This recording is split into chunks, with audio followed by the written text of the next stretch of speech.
Hello दोस्तों, आपका स्वागत है भारत भ्रमण में। मैं अनुराग आपको मेरे साथ साथ भारत का भ्रमण कराऊंगा।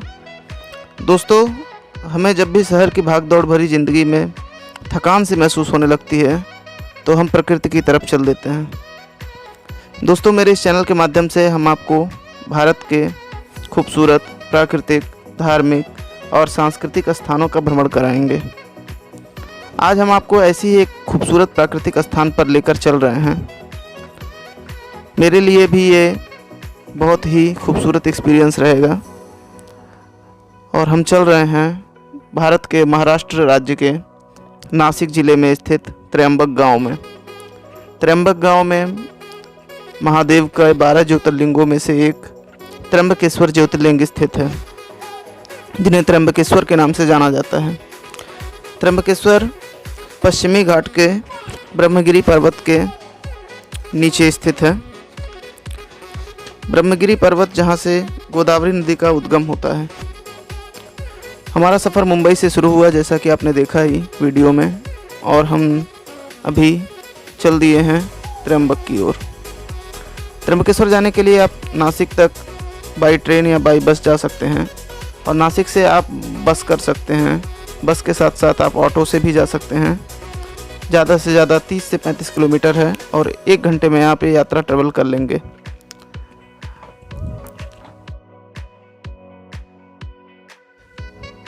अगर आप बस से ट्रेवल करते हैं तो त्र्यंबकेश्वर की यात्रा के दौरान आप कोशिश यही करिए कि आप ड्राइवर के अपोजिट सीट पर बैठिए, जिससे आपको क्या है कि प्राकृतिक बहुत ही अच्छे नज़ारे देखने को मिलेंगे। यदि आप नदियों, झरनों आदि का शौक़ रखते हैं देखने का, तो आप ऐसा कर सकते हैं। तो जैसा कि आप देख रहे हैं दोस्तों, अभी हम त्र्यंबकेश्वर पहुंच चुके हैं। बहुत ही खूबसूरत दृश्य है। मानसून के समय यहाँ का दृश्य बहुत ही खूबसूरत लगता है। यात्रा शुरू होती है कुशावर्त तीर्थ से। कुशावर्त में आप गोदावरी के कुंड में स्नान कर सकते हैं, और वहाँ से आप त्र्यंबकेश्वर की दूरी 200 से 300 मीटर ही है, और वहाँ पर आप लाइन में लग सकते हैं। अभी सावन का महीना है तो थोड़ा रश रहेगा, परंतु आप अगर ऑफ डेज में जाते हैं तो आपको कोई भीड़ भाड़ ज़्यादा नहीं देखने को मिलेगा। यहाँ पे बहुत सारे श्रद्धालु और पर्यटक आते रहते हैं। मंदिर का बहुत ही खूबसूरत दृश्य है। मंदिर को 16वीं शताब्दी में जीर्णोद्धार करवाया गया था मराठाओं के द्वारा। काले पर्वतों से बना यह मंदिर बहुत ही खूबसूरत दिखाई पड़ता है। दोस्तों, आप त्र्यंबकेश्वर जिस तरह से घूम रहे हैं, उसके साथ साथ मैं आपको त्र्यंबकेश्वर के बारे में भी बता देना चाहता हूँ। त्र्यंबकेश्वर ज्योतिर्लिंग एकमात्र ऐसा ज्योतिर्लिंग है जहाँ पर भगवान शिव के अलावा ब्रह्मदेव और भगवान विष्णु तीनों पर उपस्थित हैं। यहाँ पर भगवान का नाम त्र्यंबक पड़ा है क्योंकि भगवान यहाँ त्रिनेत्र के रूप में उपस्थित हैं। त्र्यंबकेश्वर ज्योतिर्लिंग की कथा गौतम ऋषि से शुरू होती है। हम आगे आपको त्र्यंबकेश्वर की कथा भी सुनाएंगे। अभी फ़िलहाल आप त्र्यंबकेश्वर मंदिर का खूबसूरत दृश्य देखिए।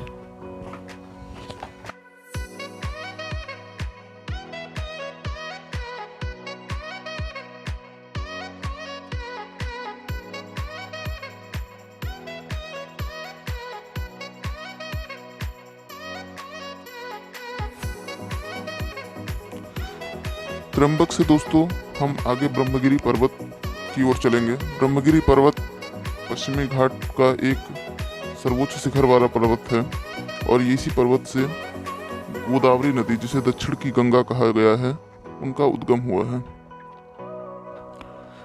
गोदावरी नदी का उद्गम के संदर्भ में भी कथा है। यहाँ पे गौतम ऋषि की तपोभूमि थी त्र्यंबक गांव। गौतम ऋषि पर गौ हत्या का पाप लगा हुआ था, और उसे मिटाने के लिए उन्होंने यहाँ पे भगवान शिव और गंगा की तपस्या की थी, जिसके वजह से यहाँ पर माँ गंगा का अवतरण हुआ था, और भगवान शिव यहाँ पे प्रकट हुए थे और यहाँ ज्योतिर्लिंग के रूप में विराजमान हुए। दोस्तों, ब्रह्मगिरी की चढ़ाई बहुत ही आसान है और बहुत ही खूबसूरत है। इन रास्तों से आप ब्रह्मगिरी की चढ़ाई चढ़ेंगे। थोड़ी दूर तक ऑटो की सुविधा उपलब्ध रहती है, लेकिन मानसून में यह बंद हो जाता है। मानसून में आपको चढ़ाई पैदल ही करनी पड़ती है। ब्रह्मगिरी की चढ़ाई में आपको काले काले चट्टानों से निर्मित सीढ़ियां हैं। इन सीढ़ियों पे आप आराम से चल सकते हैं, कोई तकलीफ की बात नहीं है। सभी उम्र के व्यक्ति इस चढ़ाई को चढ़ सकते हैं, गंगा द्वार तक की चढ़ाई को।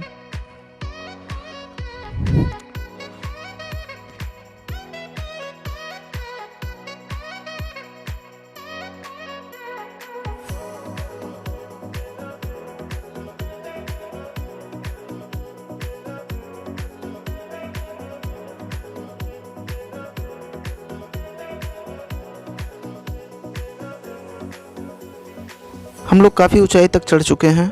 आप यहाँ से नज़ारा देख सकते हैं ब्रह्मगिरी का। बादलों के बीच से गुजरता हुआ यह सीढ़ियों वाला रास्ता अत्यंत ही खूबसूरत दिखाई पड़ता है। दूर से भगवान त्र्यंबकेश्वर के दर्शन भी होते हैं। बहुत प्यास लग गई है हम लोगों को, तो अभी हम पानी वगैरह भी पी रहे हैं, लेकिन हम बहुत ज़्यादा एक्साइटेड हैं।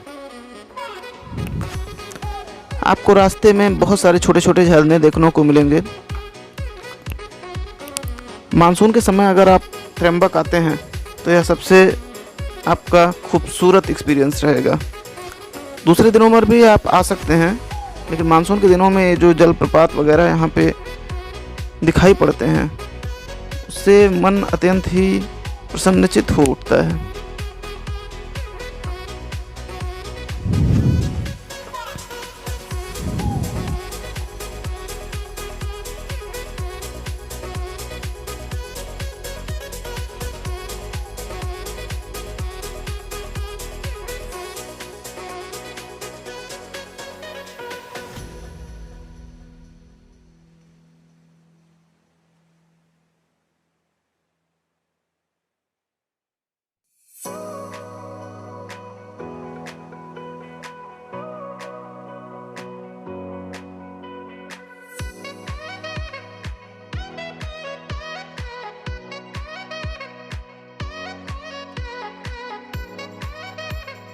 तो हम उस टर्न तक पहुंच चुके हैं। यहाँ से दो रास्ते जाते हैं। एक ब्रह्मगिरी पर्वत की तरफ जाता है, जहाँ पे भगवान शिव की जटा मंदिर है, और दूसरा गंगा द्वार की तरफ जाता है, जहाँ से माँ गंगा गोदावरी का उद्गम है। तो पहले दोस्तों हम ब्रह्मगिरी की तरफ चलना शुरू कर रहे हैं, बाद में हम गंगा द्वार की तरफ भी जाएंगे।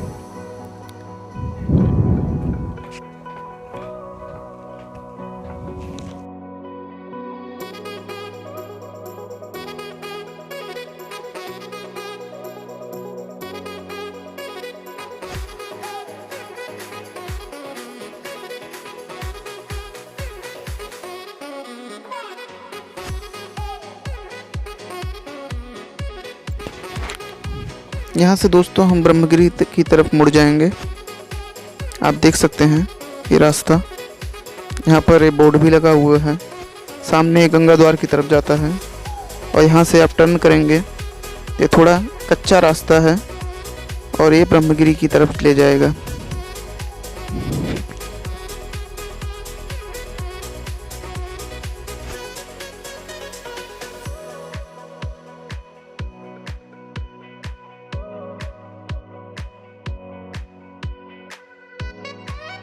दोस्तों आप एक्साइटमेंट देख सकते हैं मेरे दोस्तों का, काफ़ी तेज़ी से आगे बढ़ रहे हैं।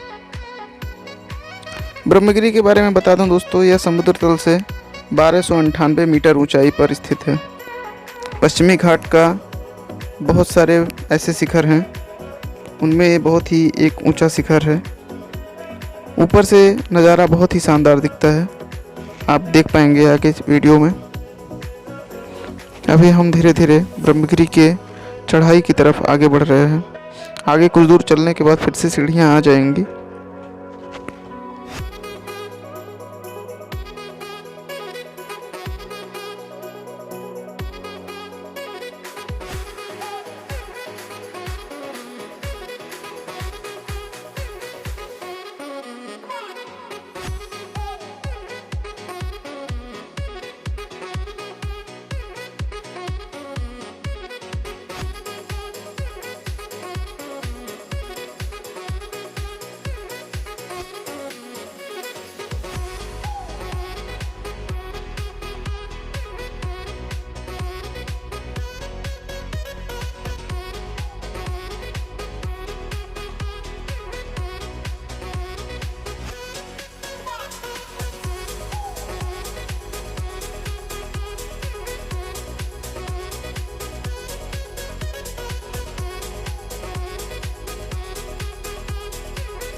दोस्तों बारिश की वजह से रास्ता थोड़ा स्लिपरी है, तो आप जब भी आएँ तो थोड़ा ध्यान से चलें। देखिए ये ब्रह्मगिरी का द्वार है और यहाँ से अब हम आगे बढ़ते हुए काफ़ी हद तक चढ़ाई हमने चढ़ ली है, लगभग आधी चढ़ाई पूरी हो गई है। आप बोर्ड में देख सकते हैं ब्रह्मगिरी जाने का रास्ता है, एक रास्ता और यहाँ से मुड़ता है जो सिर्फ त्र्यंबक से सीधे ब्रह्मगिरी की तरफ लेकर आता है। चूँकि हमें गंगा द्वार और ब्रह्मगिरी दोनों देखना है तो हमने आपको वो वाला रास्ता दिखाया है। आगे देखिए दोस्तों, फिर से सीढ़ियाँ स्टार्ट हो गई हैं। ये सीढ़ियाँ कंपैरिजन में थोड़ा कम हाइट की हैं, तो आपको ब्रीदिंग में भी प्रॉब्लम नहीं होगा, आप इजीली चढ़ाई चढ़ सकते हैं। ब्रह्मगिरी की चढ़ाई देखो दोस्तों, मानसून के समय में यंग एज के लिए काफ़ी अच्छा है। बहुत ज़्यादा ओल्ड एज में थोड़ा समस्या हो सकता है, बट यंग एज में कोई प्रॉब्लम नहीं है। तो दोस्तों चलते चलते हमारा भी गला सूख गया है, तो हम यहाँ पर चाय के लिए रुकेंगे। यहाँ पर छोटे छोटे चाय की दुकानें हैं बहुत सारे, और आप चाय और यहाँ पर और भी जो भी स्नैक्स वगैरह मिलते हैं उसका लुत्फ़ उठा सकते हैं।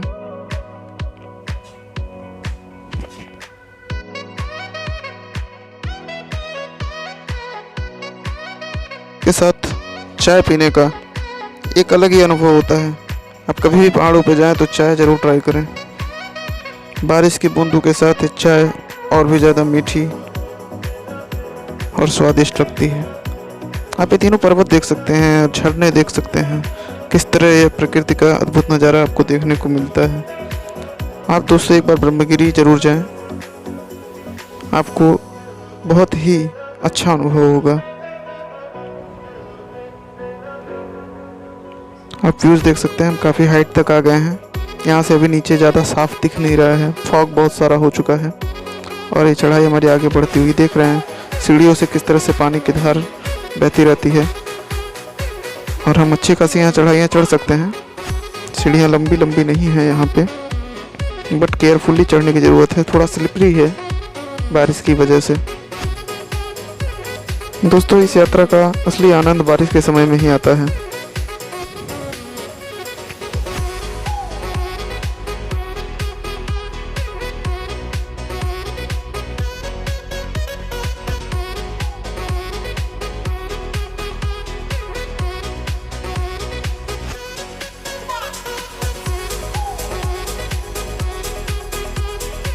अब जैसा कि देख सकते हैं दोस्तों, प्रकृति की इतनी खूबसूरती यहाँ दिखाई पड़ती है। लोग रुक रुक के फ़ोटो खिंचा रहे हैं ऐसी जगह पे, तो आप ज़रूर आएँ एक बार। काफ़ी भारी मात्रा में लोग आते हैं सावन में यहाँ पे भगवान शिव का दर्शन करने, माँ गंगा के उद्गम का दर्शन करने, तो आप ज़रूर आएँ।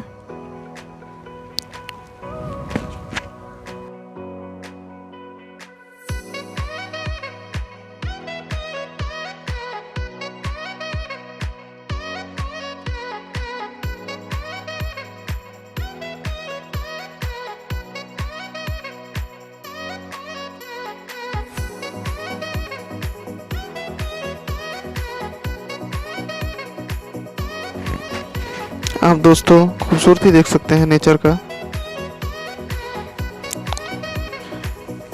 ब्रह्मगिरी ट्रैक का दोस्तों ये फर्स्ट पार्ट था। इसमें आपने त्र्यंबकेश्वर ज्योतिर्लिंग का दर्शन किया और साथ में ब्रह्मगिरी की चढ़ाई पूरी की है। आगे चल के ब्रह्मगिरी के खूबसूरत नज़ारे और बहुत सारे दृश्य आपको हम नेक्स्ट पार्ट में दिखाएंगे। सो दोस्तों आप नेक्स्ट पार्ट को भी ज़रूर देखें, और अगर आपको ये वीडियो अच्छी लगी है तो आप सब्सक्राइब करें, फॉलो करें और लाइक करें।